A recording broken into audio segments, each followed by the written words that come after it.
Hello friends, कैसे हैं आप लोग। आशा करते हैं आप लोग अच्छे होंगे। तो दंड प्रक्रिया संहिता का लीडिंग केसेस मैं आपको बताऊंगा। इसके पहले मैंने संविधान के लीडिंग केसेस आप लोगों को बता दिए थे। तो दंड प्रक्रिया संहिता के जो लीडिंग केसेस हैं वो आपके बीएनएसएस में भी काम आएंगे। तो जितने भी लीडिंग केसेस पूरे सीआरपीसी के थे वो मैं एक जगह आपको बताए दे रहा हूँ, इसको ज़रूर ध्यान से देख लेना।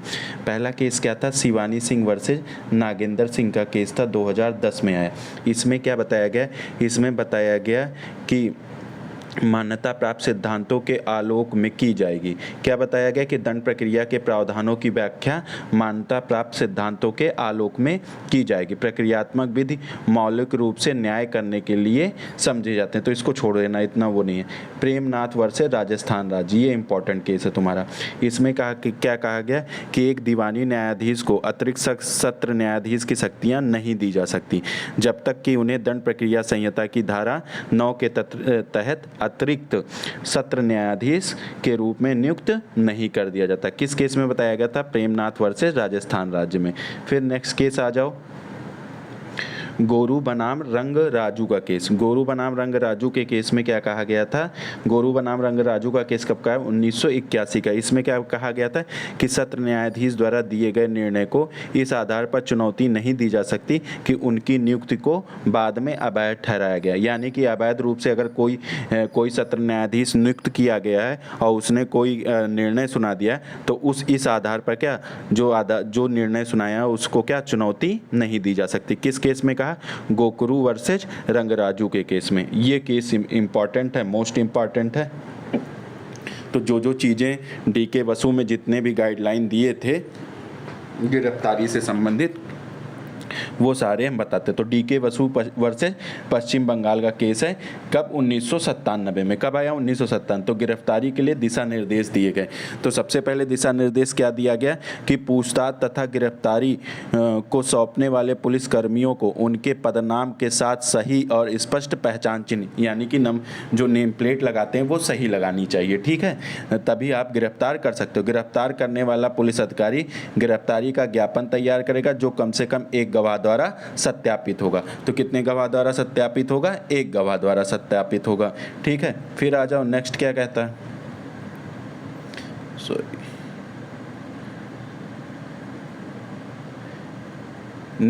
है, नेक्स्ट कहता है तुम्हारा कि गिरफ्तार व्यक्ति को अपने मित्र या रिश्तेदार को अपनी गिरफ्तारी के बारे में सूचित करने का हकदार होगा। ये सब ये सब केस क्या डीके बसु के केस में बताया गया, ठीक है। फिर उसके बाद उसके अपने गिरफ्तारी के बारे में किसी को सूचित करने के लिए अपने अधिकार से अवगत होना चाहिए कि हाँ, उसको आपको बताना पड़ेगा गिरफ्तार करने जा रहे हो कि आप अपनी गिरफ्तारी की सूचना क्या कर सकते हो, किसी को दे सकते हो। फिर उसके बाद नेक्स्ट क्या आया, गिरफ्तारी के समय गिरफ्तार किए गए व्यक्ति की जाँच की जानी चाहिए और हर बड़ी छोटी मोटी चोटों का पता लगाना चाहिए। गिरफ्तार व्यक्ति का प्रत्येक 48 घंटे में एक प्रशिक्षित डॉक्टर द्वारा चिकित्सीय जाँच करवाना चाहिए। गिरफ्तारी का ज्ञापन सहित सभी दस्तावेजों की प्रतियां मजिस्ट्रेट को रिकॉर्ड के लिए भेजी जानी चाहिए। बंदी को 24 घंटे के भीतर मजिस्ट्रेट के समक्ष पेश किया जाना चाहिए। उसे पूछताछ के दौरान एक वकील से मिलने की अनुमति दी जानी चाहिए। प्रत्येक जिले और राज्य मुख्यालय पर पुलिस नियंत्रण कक्ष स्थापित किया जाएगा। तो ये हो गया तुम्हारा इतना, इसके गाइडलाइन जो दिए गए थे। अब आ जाओ, दिल्ली जुडिशियल सर्विसेज एसोसिएशन बनाम गुजरात राज्य का केस है, 1991 में। इसमें एक न्यायिक अधिकारी को गिरफ्तार करने के लिए उच्चतम न्यायालय ने क्या दिशा निर्देश जारी किया कि एक न्यायिक अधिकारी को अगर गिरफ्तार करना हो तो क्या दिशा निर्देश होगा। ये किस केस में बताया गया, दिल्ली जुडिशियल सर्विसेज एसोसिएशन बनाम गुजरात राज्य के केस में। इसमें क्या बताया गया कि किसी अपराध के लिए किसी न्यायिक अधिकारी को जिला न्यायाधीश या उच्च न्यायालय को सूचित करते हुए गिरफ्तार किया जाएगा। तत्काल गिरफ्तारी की आवश्यकता हो तो केवल तकनीकी अथवा औपचारिक गिरफ्तारी की जानी चाहिए। गिरफ्तारी का तथ्य तुरंत जिला एवं सत्र न्यायाधीश तथा उच्च न्यायालय के मुख्य न्यायाधीश को भेज दिया जाना चाहिए। संबंधित जिले के जिला और सत्र न्यायाधीश को पूर्व आदेश या निर्देश के बिना न्यायिक अधिकारियों को पुलिस स्टेशन नहीं ले जाया जाएगा और आमतौर पर न्यायिक अधिकारियों को हथकड़ी नहीं लगाई जाएगी। फिर उसके बाद नेक्स्ट आ जाओ, अपने परिवार के सदस्यों और कानूनी सलाहकारों और न्यायिक अधिकारियों के साथ संचार के लिए न्यायिक अधिकारियों को तत्काल सुविधाएं प्रदान की जाएंगी। और फिर क्या कहा गया? फिर कहा गया कि न्यायिक अधिकारी का जो गिरफ्तारी के अधीन है कोई बयान दर्ज नहीं किया जाना चाहिए और ना ही पंचनामा को तैयार किया जाना चाहिए और ना ही न्यायिक अधिकारी को बिना विधिक सलाहकार के उपस्थिति के अलावा चिकित्सा परीक्षण किए जाना चाहिए। ठीक है, इतनी चीज़ें इसमें दी गई हैं। ठीक है, अब नेक्स्ट आ जाओ। नेक्स्ट क्या बताता है? नेक्स्ट तुम्हारा बताता है कि हरियाणा राज्य बनाम दिनेश कुमार। कौन सा? हरियाणा राज्य बनाम दिनेश कुमार का केस है। हरियाणा राज्य बनाम दिनेश कुमार का केस 2008 का है। इसमें क्या कहा गया कि कस्टडी और गिरफ्तारी एक दूसरे के पर्यायवाची। ये इंपॉर्टेंट है, जब भी गिरफ्तारी लिखोगे तो ये केस जरूर लिख देना, ये इंपॉर्टेंट है। हरियाणा वर्सेस दिनेश कुमार का केस इंपॉर्टेंट है। इसमें क्या बताया गया कि कस्टडी और अरेस्ट एक दूसरे के पर्यायवाची नहीं है। हर गिरफ्तारी में अभिरक्षा निहित है या होती है। हर गिरफ्तारी में अभिरक्षा क्या होती है? निहित होती है। लेकिन इसके विपरीत कि हर अभिरक्षा में गिरफ्तारी नहीं होती है। यानी कि देखो, तुम्हारा जो अभिरक्षा होता, अभिरक्षा में गिरफ्तारी नहीं होती, तो गिरफ्तारी में अभिरक्षा होती है। यानी कस्टडी, अगर कस्टडी होगा तभी गिरफ्तारी हो सकती है। ठीक है, लेकिन अभिरक्षा में कोई ज़रूरी नहीं है कि गिरफ्तारी होना आवश्यक है। ठीक है, फिर आ जाओ। अभिरक्षा में कुछ मामलों में गिरफ्तारी हो सकती, लेकिन सभी मामलों में नहीं। अभिरक्षा में शारीरिक नियंत्रण न्यायालय में अभियुक्तों को पेशी या न्यायालय के अधिकार क्षेत्र में प्रस्तुत करना होता है। एक व्यक्ति को केवल तभी अभिरक्षा में हो सकता है जब पुलिस उसे गिरफ्तार करे या जब वह उसे न्यायालय में आत्मसमर्पण करे, तब उसे क्या कहेंगे? कस्टडी कहेंगे। ठीक है, अब आ जाओ। नेक्स्ट आ जाओ। जोगिंदर कुमार वर्सेस उत्तर प्रदेश राज्य। कौन सा केस है? जोगिंदर कुमार वर्सेस उत्तर प्रदेश राज्य। इसमें क्या बताया गया? ये भी इंपॉर्टेंट केस है। FIR पर प्रथम सूचना रिपोर्ट का पंजीकरण और अभियुक्त व्यक्ति को गिरफ्तारी दो अलग अलग विषय हैं। तो क्या FIR और अभियुक्त व्यक्ति की गिरफ्तारी दो अलग अलग विषय? ये कहना सही नहीं है कि केवल प्रथम सूचना रिपोर्ट पंजीकृत मात्र से ही आरोपी को गिरफ्तार किया जा सकता। यानी कि केवल FIR दर्ज करने से ही केवल ये नहीं बन जाता कि आरोपी को गिरफ्तार किया जा सके। ठीक है, नेक्स्ट आ जाओ। नेक्स्ट क्या कहता है? शीला बरसे बनाम महाराष्ट्र राज्य। इसमें क्या? सर्वोच्च न्यायालय ने अब निर्धारित किया कि अभियुक्त व्यक्ति को, शीला बरसे वर्सेस महाराष्ट्र राज्य का केस है 1983 का। इसमें क्या कहा? सर्वोच्च न्यायालय ने क्या निर्धारित किया कि अभियुक्त व्यक्ति को मजिस्ट्रेट द्वारा उसके चिकित्सीय जांच के अधिकार के बारे में सूचित किया जाना चाहिए।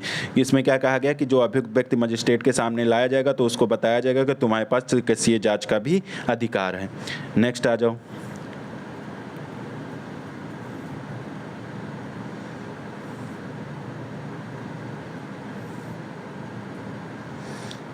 नेक्स्ट क्या है? इंदर मोहन गोस्वामी बनाम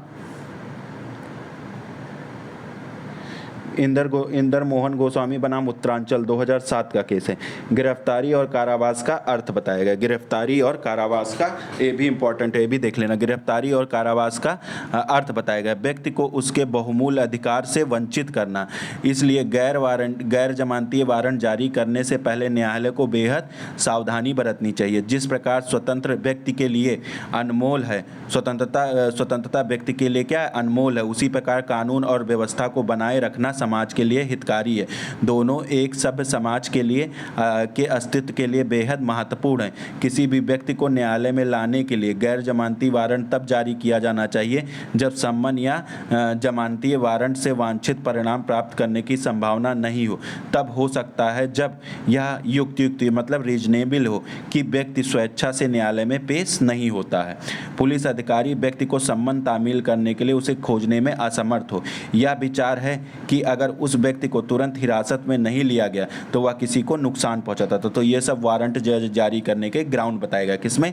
इंदर मोहन गोस्वामी वर्सेस उत्तरांचल राज्य 2007 का मामला है। फिर नेक्स्ट आ जाओ। नेक्स्ट क्या कहता है कि भगवान दत्त बनाम कमला देवी का केस। कौन सा केस है? भगवान दत्त बनाम कमला देवी का केस है, 1975 का है, उच्चतम न्यायालय का। इसमें क्या कहा गया कि उच्चतम न्यायालय ने संहिता की धारा 125 में निम्नलिखित उद्देश्यों को निर्धारित किया। धारा 125 के तहत उपचार सिविल न्यायालयों द्वारा लागू किए गए उपचार की तुलना में तेजी और किफ़ायती है, तो यह ज़रूरतमंद लोगों के लिए फ़ायदेमंद होगी। यह निराश्रित और दास्ता को रोकने के उद्देश्य से है। ठीक है, नेक्स्ट आ जाओ। नेक्स्ट कौन सा है? BD Bhanot versus Savita Bhanot, BD Bhanot versus Savita Bhanot 2012 का केस है। इसमें क्या बताया गया, उसके बाद आ जाओ कौन सा, बीडी भनोट वर्सेस सविता भनोट का 2012 का केस में। इसमें क्या बताया गया, पत्नी की परिभाषा का विस्तार तलाकशुदा पत्नी को आवरण में लेने का उद्देश्य है कि बेईमान पतियों को पत्नियों के वैध दावों को उन्हें तलाक देकर निराश करने से रोकना है। इस व्याख्या का उद्देश्य है कि गरीब वर्गों की स्त्रियों को सामाजिक न्याय प्रदान की जाए। तो पत्नी की परिभाषा का विस्तार किस केस में किया गया है, बीडी भनोट बनाम सविता भनोट के केस में। फिर नेक्स्ट आ जाओ, मोहम्मद अहमद खां वर्सेस शाहबानो का केस। कौन सा है, मोहम्मद अहमद खां बनाम शाहबानो का केस 1985 का। सुप्रीम कोर्ट ने क्या धारित किया कि 125 में मुस्लिम व्यक्तिगत विधि के बीच में कोई टकराव नहीं है। न्यायालय ने धारित किया कि मुस्लिम व्यक्तिगत विधि में पति का यह दायित्व तो सीमित है कि वह तलाकशुदा पत्नी को इद्दत की अवधि तक बनाए रखे। अगर तलाकशुदा पत्नी अपने आप को बनाए रखने में सक्षम हो जाती है तो पति की देनदारी इद्दत की अवधि के बाद समाप्त हो जाती है। हालांकि यदि तलाकशुदा पत्नी स्वयं को बनाए रखने में असमर्थ है तो वह दंड प्रक्रिया संहिता की धारा 125 का सहारा लेने का हकदार है, और धारा 125 तलाकशुदा मुस्लिम महिला पर तब तक लागू होती है जब तक वह पुनर्विवाह नहीं कर लेती है। ठीक है, ये आ जाओ डेनियल लतीफ़ी वर्सेस भारत संघ का, ये भी इम्पॉर्टेंट केस है, 2001 का केस है, डेनियल लतीफ़ी वर्सेस भारत संघ का केस।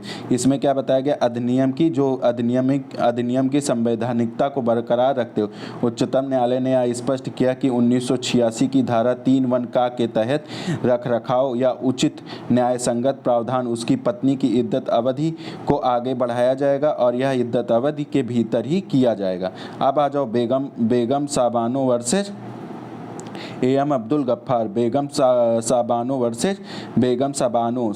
वर्सेस क्या है, एम अब्दुल गफ्फार 1987 का मामला है।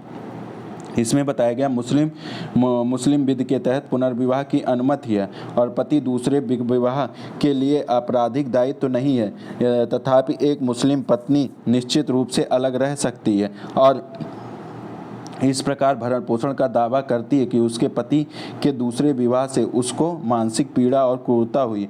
ऐसी स्थिति में पति अपने व्यक्तिगत विधि का आश्रय नहीं ले सकता है और धारा 125 से उन्मुक्ति का दावा नहीं कर सकता है। नेक्स्ट आ जाओ, नेक्स्ट तुम्हारा चतुर्भुज बनाम सीताबाई का केस 2008 का। स्वयं का भरण पोषण में असमर्थ शब्दावली से तात्पर्य उस स्थिति से है जो साधन जबकि वह पति के साथ रहती थी और उसे उपलब्ध थी, परित्यक्त होने के बाद पत्नी स्वयं के प्रयास से जीवन निर्वाह के लिए वह साधन जुटा नहीं सकती थी। ठीक है, तो ये हो गया तुम्हारा। नेक्स्ट आ जाओ,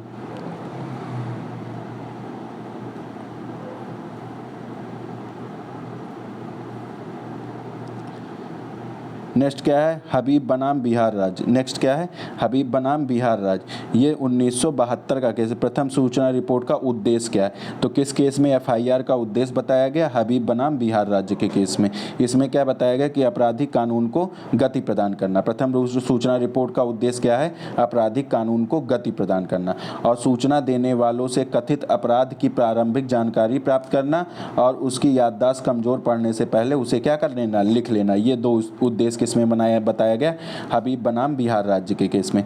फिर आ जाओ दामोदर प्रसाद चंद्रिका वर्सेस महाराष्ट्र राज्य 1972। प्रथम सूचना रिपोर्ट एक महत्वपूर्ण दस्तावेज है, यह आपराधिक विधि को गति प्रदान करती या साक्ष्य का मुख्य भाग नहीं है, जैसे कि इसमें दर्ज तथ्यों का पक्ष है। फिर उसके बाद आ जाओ अग्नू नागेसिया का केस इंपॉर्टेंट है, इसको नोट कर लेना। अग्नू नागेसिया वर्सेस बिहार राज्य का केस AIR 1966। इसमें क्या बताया गया कि प्रथम सूचना रिपोर्ट उपयोग भारतीय साक्ष्य अधिनियम की धारा 157 के तहत सूचना को संपुष्टि करने और उक्त अधिनियम की धारा 145 के तहत खंडन करने के लिए किया जाता है। यह विचारण के समय शिकायतकर्ता को गवाहों के रूप में बुलाया जा सकता है, यानी कि FIR का प्रयोग पुष्टि के लिए और खंडन के लिए किया जा सकता है। किस केस में बताया गया था? अग्नू नागेशिया वर्सेस बिहार राज्य के केस में। फिर आ जाओ उड़ीसा वर्सेस शरद चंद्र साहू का केस, ये भी इंपॉर्टेंट है। उड़ीसा वर्सेस शरद चंद्र साहू का केस क्या है?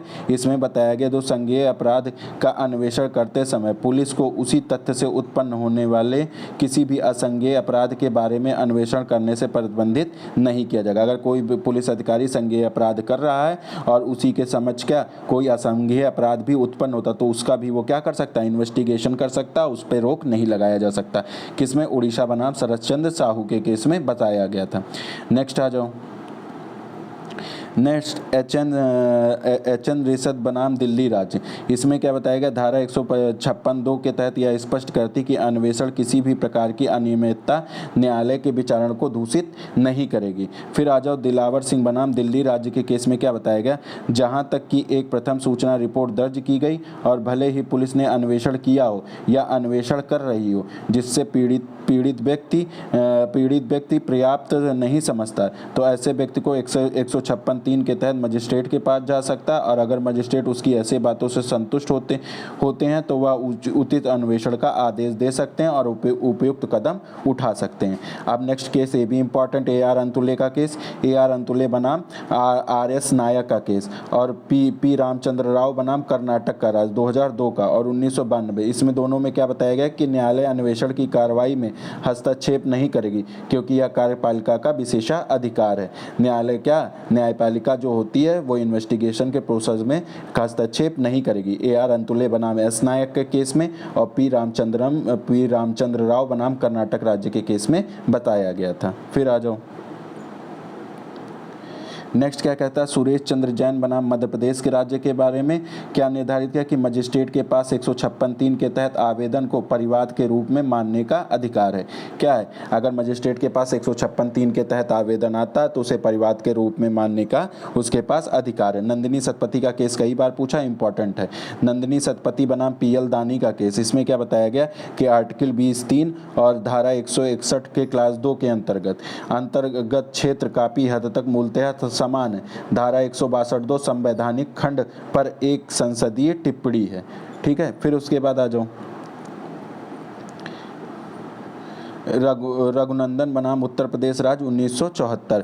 धारा 162 की इसको पक्षकारों के उपयोग के लिए सीमित है। न्यायालय किसी भी प्रश्न को पूछ सकता है और जो कि भारतीय साक्ष्य अधिनियम की धारा 165 के तहत सहसंबंध का विरोधाभास के संबंध में हो सकता है। भारतीय साक्ष्य अधिनियम की धारा 162 भारतीय साक्ष्य अधिनियम की धारा 165 को नियंत्रित नहीं करती है। नेक्स्ट आ जाओ हरबीर सिंह बनाम शीशपाल सिंह 2016 का केस है। इसमें क्या बताया गया कि गवाहों के बयान दर्ज करने में देरी होने से यह जरूरी नहीं है कि गवाही को खारिज कर दिया जाए। न्यायालय ऐसे गवाहों पर भरोसा कर सकती है और यदि उसके बयान ठोस और विश्वसनीय हैं और विलंब के कारण को न्यायालय संतुष्टि के लिए स्पष्टीकरण दिया गया हो। ठीक है। फिर नेक्स्ट आ जाओ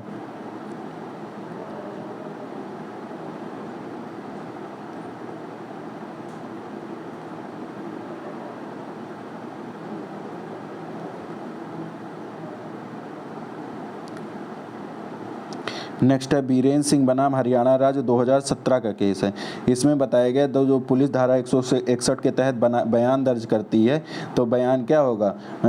161 के तहत दर्ज किया गया बयान ऐसा साक्ष्य नहीं है जिसे न्यायालय द्वारा ठोस साक्ष्यों के अभाव में अभियुक्त को दोषी ठहराने के लिए प्रयोग में लाया जा सके। यानी कि पुलिस द्वारा जो बयान दर्ज किया जाता है उसके आधार पर दोषी नहीं ठहरा सकते। बीरेंद्र सिंह बनाम हरियाणा राज्य के केस में। फिर आ जाओ नेक्स्ट दीपक भाई जगदीश चंद पटेल बनाम गुजरात राज्य का केस 2019 का केस है। ये इंपॉर्टेंट है। इसमें क्या बताया गया? धारा 162 के दंड प्रक्रिया संहिता की रोक केवल अन्वेषण की शुरुआत से लेकर अन्वेषण की समाप्ति तक संचालित होता है। ऐसे बयान के संबंध में जो स्वीकृति को निर्मित नहीं करता है लेकिन स्वीकृति के रूप में सुसंगत है जो कि अन्वेषण शुरू होने से पहले दिया जाता है तो इस तरह के बयान को स्वीकार बनाया जा सकता है तो धारा 162 का संचालन नहीं होगा। होगा। सीबीआई बनाम अनुपम कुलकर्णी का केस है 1992, गिरफ्तारी के 15 दिन बाद पुलिस रिमांड बहाल नहीं किया जाना चाहिए। हुसैन आरा खातून बनाम बिहार राज्य का केस है, हुसैन आरा खातून वर्सेस बिहार राज्य का केस है, जिसमें मजिस्ट्रेट का यह कर्तव्य है कि वह अभियुक्त को सूचित करे कि धारा 167 के तहत जमानत पर रिहा होने का उसके पास अधिकार है। जो धारा 167 में रिमांड वाली है उसके परंतुक में यह है कि वो जमानत पर रिहा होने का उसके पास अधिकार है। हुसैन आरा खातून वर्सेस बिहार राज्य का। दिनेश डालमिया बनाम सीबीआई 2007 का केस, जब तक पुलिस रिपोर्ट 173(2) के तहत दर्ज नहीं की जाती है तब तक अन्वेषण लंबित रहता है। धारा 173(2) के तहत रिपोर्ट प्रस्तुत करने में से धारा 173(8) के तहत आगे की विवेचना प्रतिबंधित नहीं होती है। फिर आ जाओ भारत संघ बनाम प्रकाश हिंदुजा का केस, ये भी इंपॉर्टेंट केस है।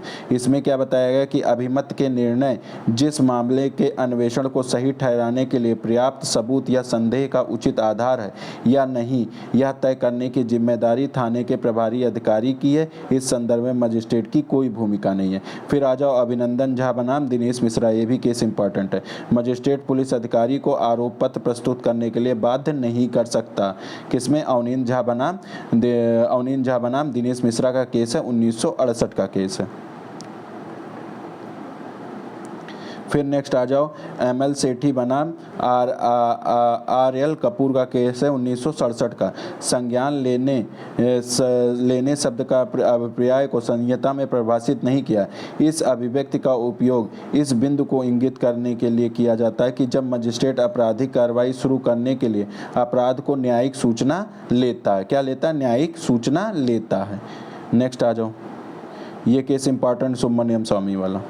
सुब्रमण्यम स्वामी बनाम मनमोहन सिंह का केस 2012 का। सर्वोच्च न्यायालय ने क्या निर्धारित किया कि संज्ञान लेना न्यायालय द्वारा ऐसे मामलों पर न्यायिक सूचना लेना है जिससे न्यायालय का अधिकार क्षेत्र हो, ताकि यह तय किया जा सके कि क्या प्रस्तुत मामले में कार्रवाई शुरू करने का कोई आधार है। अजय कुमार परमार बनाम राजस्थान 2012 का केस है।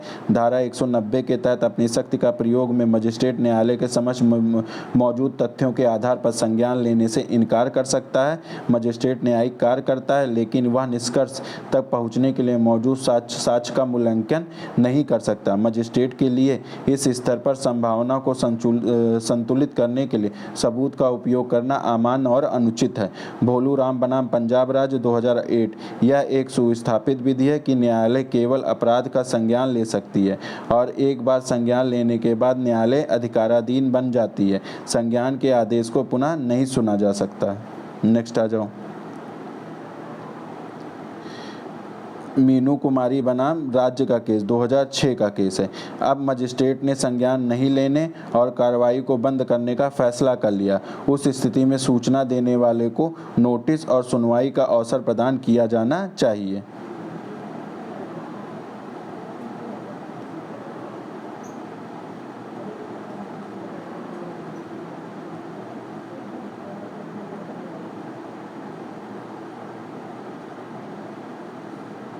मनहारी भाई बनाम शैलेश भाई का केस है 2012 का।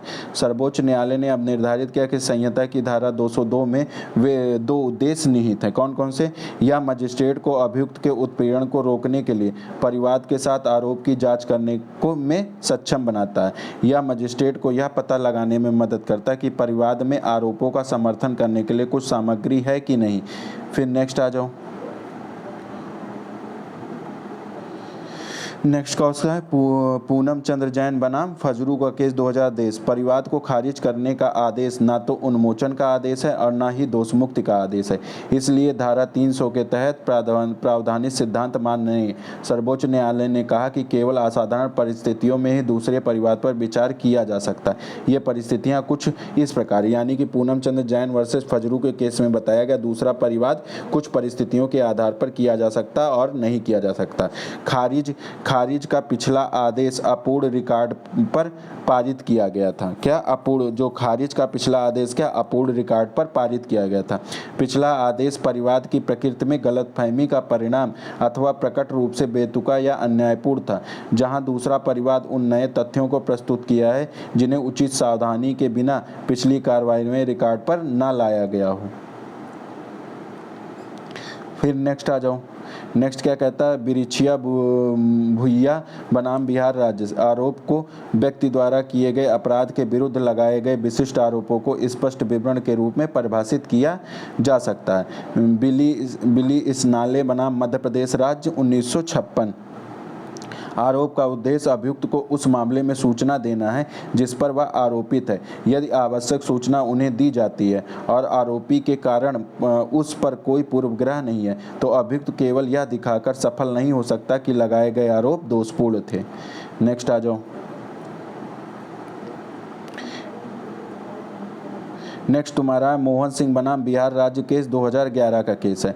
आरोप विरचित करने का उद्देश्य अभियुक्त को अभियोग की प्रकृति के बारे में जानकारी देना जिसका परीक्षण करने के लिए उसे विचारण के दौरान बुलाया जाएगा। फिर नेक्स्ट आ जाओ, भारत संघ बनाम प्रफुल्ल कुमार का केस 1989 का। धारा 227 के तहत आरोप विरचित करने के प्रश्न पर विचार करते हुए न्यायालय के पास यह अधिकार है कि वह अभियुक्त के विरुद्ध साक्ष्यों को जांच परख सकती है, जो कि यह जानने के लिए सीमित उद्देश्य के लिए बनाया गया कि अभियुक्त के विरुद्ध प्रथम दृष्टया कोई झूठा आरोप बनता है या नहीं। नेक्स्ट आ जाओ, ये केस इंपॉर्टेंट मलकियत सिंह वाला।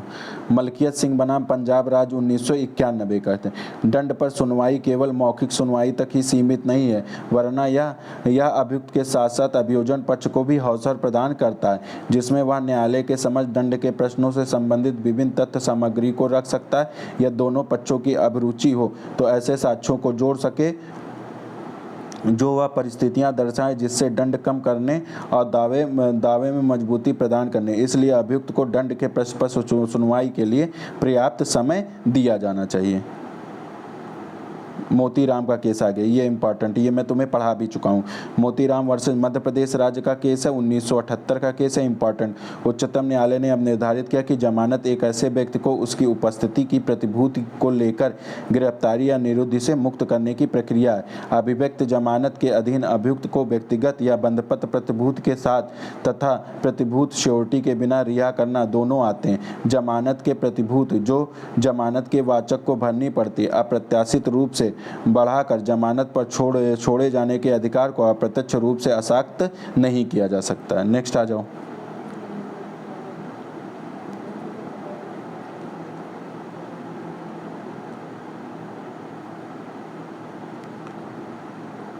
नेक्स्ट तुम्हारा आ गया सुनील फूलचंद बनाम भारत संघ का केस 2000 का केस है।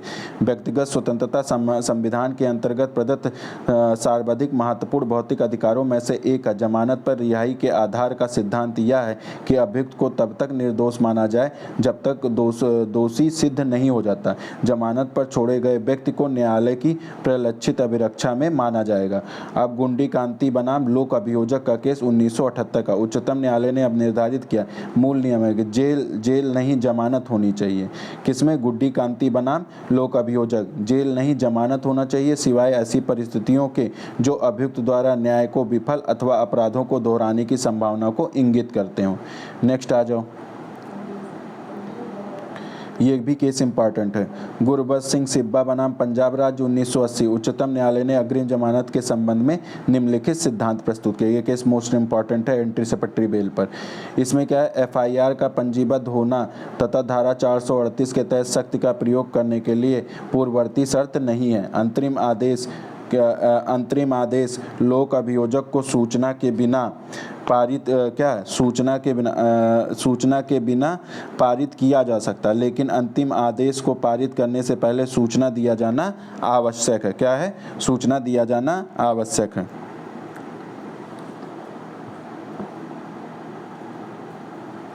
धारा 438 के तहत आदेश अन्वेषण करने के पुलिस अधिकारी की शक्ति को प्रभावित नहीं करती है। जहां धारा 167(2) के तहत प्रतिप्रेषण का मामला है या साक्ष्य अधिनियम की धारा 27 के तहत बरामदगी सामग्री को सुरक्षित करने के लिए उचित दावा किया गया, वहां धारा 438 के तहत शक्ति का प्रयोग नहीं किया जा सकता। अग्रिम जमानत का अनिर्मित असीमित आदेश नहीं दिया जाना चाहिए। ये इंपॉर्टेंट पॉइंट है। फिर आ जाओ उसके बाद नेक्स्ट क्वेश्चन, रघुवीर बनाम बिहार राज्य का केस है, ये भी इंपॉर्टेंट है। सर्वोच्च न्यायालय ने निम्नलिखित परिस्थितियों को निर्धारित किया जिसमें जमानत रद्द की जा सकती। अब जमानत रद्द करने के लिए प्रावधान किस केस में बताया गया था? रघुवीर बनाम बिहार राज्य के केस में। अन्वेषण में बाधा डालता है, साक्ष्य के साथ छेड़छाड़ करता है, समान अपराधों की पुनरावृत्ति करता है, फरार होना या प्रतिभूत के नियंत्रण से परे चला जाता है, या प्रदत्त स्वतंत्रता का दुरुपयोग करता है। फिर नेक्स्ट केस आ जाओ, नरेश कुमार यादव बनाम बी रविंद्र कुमार 2008 का केस। प्रार्थी को यह दर्शित करना होगा कि उसके पास विश्वास करने का कारण, रीजन टू बिलीव है कि गैर जमानती अपराध में गिरफ्तार किया जा सकता है। तो अभिव्यक्त विश्वास करने का कारण के प्रयोग में दर्शित होता है कि आवेदक को युक्त आधार पर यह भी गिरफ्तार किया जाना चाहिए, केवल आशंका है या विश्वास नहीं, जिस कारण प्रार्थी के लिए यह बताना पर्याप्त नहीं है कि उसे किस प्रकार की अस्पष्ट आशंका है कि कोई व्यक्ति उसके विरुद्ध आरोप लगाने जा रहा है जिसके कारण उसे गिरफ्तार किया जा सकता है। फिर आ जाओ नेक्स्ट, आ जाओ मोहम्मद कुंजू बनाम कर्नाटक राज्य का केस। यदि अभियुक्त एक से अधिक है तो अलग अलग जमानत बंदपत्र निष्पादन करने पर जोर दिया जाना चाहिए। प्रतिभू का कर्तव्य है जमानत के लिए अभियुक्त को हाजिर करना। यदि अभियुक्त को जिन नियमों और शर्तों के तहत जमानत दी गई है उनमें कोई भी परिवर्तन प्रतिभू को निश्चित रूप से स्वीकार नहीं है तो न्यायालय उन्हें विफल करने के लिए संसूचित करना होगा, और ऐसा न करना पर वह उत्तरदायी होगा। फिर आ जाओ राज्य दिल्ली प्रशासन बनाम संजय गांधी का केस, ये भी इंपॉर्टेंट है। जमानत की अर्जी दायर करते समय जमानत खारिज करना एक बात है और जमानत रद्द करना दूसरी बात है। एक बार दी गई जमानत